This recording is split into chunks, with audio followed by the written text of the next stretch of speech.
Good morning. Thank you for joining us today.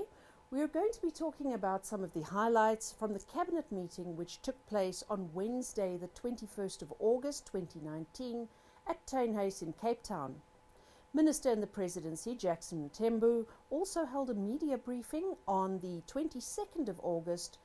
And here we are today with the Acting Director General of GCIS, Ms. Phumla Williams, who will talk us through some of the highlights from the statement. Thank you very much, Joanne, and good morning to the viewers. Thank you, DG. I see one of the key decisions from the Cabinet meeting was the approval of the district-based service delivery model. Could you talk us through some of the details from that? Yes, thank you very much. I think let's start just a step back to say that the President, in his State of the Nation, one of the issues that he did raise was the renewal and doing things differently. And this is one of them. I think people keep saying that we've always done this, but I think the President is saying there is no reason why we should not work as one government. Because at the end of the day, South Africans only see one government. They don't see local government, they don't see provincial government, they don't see national government. So what the President is doing with this model is to say, when we plan from the top and from below, we need to begin to work together. Because over the years, you will notice that there are certain things that we have done which are correct, but they are not synchronized. You would find that the local government has been doing certain things, the national has been doing certain things, the provincial has been doing certain things. And that in itself has made it difficult for us to have an impact for the people who really matter. This model is now saying when the local government is developing its plans, it has to take into account what the provincial plans are and what the national plans are. And what is also going to be unique about this model now is that the President will lead from the front. It's going to be coordinated from the center, but importantly, the operational planning will be happening from the ground. And I think we're quite excited because it's, in a way, it's going to assist also in how we use our rand. Because that's the budget that is existing in the local government and the province and the national can then be pulled together and realize what the South Africans want. Wonderful. Thank you, DG. And I see also on another matter that requires some clear and guided thinking is that Cabinet re-emphasized the National Health Insurance Bill. Could you tell us more about that? Yes, also, I think we also need to remind South Africans, I think the Cabinet was trying to say that this national health insurance is going to be a game changer in the quality of health services that we give to South Africans. And it is important that we keep reflecting and going to it as Cabinet, because at the moment, the National Health Insurance Bill is in Parliament. And there's going to be parliamentary processes, and we have to keep reminding South Africans that this is your bill, and you have to participate in the public consultation. It should not be just me and you who gets involved in consuming this bill.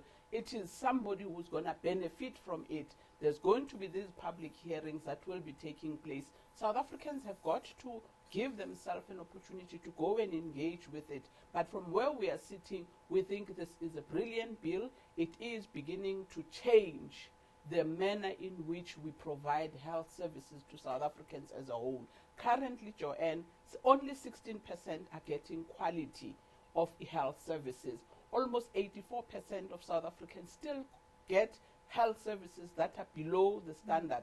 And what this is seeking to do is to say we need to give an ordinary person, whether in the rural areas, whether in rich or poor, they have to get the same quality of services. But I think what the minister tried to point out, which incidentally, and the President yesterday said that we will not be irresponsible. We will make sure that when it is passed, it's going to be rolled out in a responsible manner, and also the quality of the health services will have to meet the standard of the National Health Insurance Bill. Most important indeed.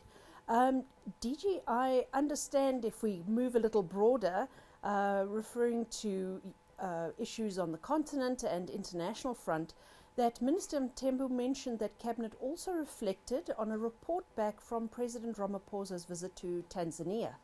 Yes, Jo, and I think we needed to also reflect on that, and also reflect it on the statement, because I think South Africa is intertwined with the continent, and we also have committed ourselves in the African Free Trade Agreement. And what happens in the continent, we try and share it with South Africans. And what is exciting about this 39th SADC summit, which we happen to be members of, it is a summit that was, yes, it was meant to allow the next chairperson taking over, but the theme itself, a conducive business environment for inclusive and sustainable industrial development. And that's at the center of what we're trying to do. And the deliberations were around that area. And I think as government, the president has even indicated that there's a lot that we can share with Tanzania in particular at a bilateral level, but also with the continent as a whole. I think the president has even reflected issues like the mineral beneficiation. As a continent and also as the region, there's a lot that we can collaborate on. There's a lot that we can collaborate in mining and agro-processing. And I think this is what the president was reflecting, that there's a lot that we have taken forward as a result of this visit. And also what was also exciting about this last summit, there was a South Africa-Tanzania Business Forum engagement. And that in itself is going to make sure that these summits, they don't just become a talk shop. They are processes, they are summits that are going to take the economic development of the region, because we brought in place the real players in the space of economic development. And that forum was addressed by the president and the president of Tanzania, but there was conversations that began to take place. And yes, the South African government still is committed in saying, how do we make sure that there is ease of making business? It's something else to commit, but I think we remain seized with making sure that we address the issues of how to make it easy for businesses that want to come and invest in South Africa. They find it easy. And I think this is what this whole visit was all about. Indeed. You mentioned the business development and the fact that we're wanting to grow. But obviously in that process, we need to provide some protection for people who are in that, people who are in that business environment. So I understand that there was a bill that was passed for publication in the Government Gazette relating to the Housing Consumer Protection Bill of 2019. Yes, this is also another very important piece of a bill that has been passed by the Cabinet. I think what we should point out is that the bill itself is not going to do away with the board, the council that currently exists of the Housing Building Association. But what the bill is seeking to do is to address some of the gaps that have been inexistent in the previous Consumer Protection Measures Act, which was in place in 1998, was put in place in 1999 to be effective. What this bill is, and I think it is out and for public consumption and for public to comment about it, but what is useful to point out is that it is beginning to address some of the gaps. Like, for instance, if you are building your own house and some alterations get done in your house, those alterations were not covered by the current regime. The issues of extension of your house, they were not covered in the regime. And this bill is seeking to close that gap, to say at the end of the day, as a consumer, you should be protected, not only in the construction of the house itself, but even in any renovations that you are going to be doing, you are now going to be protected. But the second most important thing with this new bill is that the registration of the builders. You will realize that most of the builders were those that were registering for business purposes, constructing for business purposes. But even if you are an individual, Mkulu, who's or building houses, you will now be required to register. And that's another important innovation that is coming into this bill, that every builder, even if you are doing it for business or on a small scale, you will be required to register. And the third most important aspect that is being covered in this bill is the warranty fund that currently exists, the access thereof.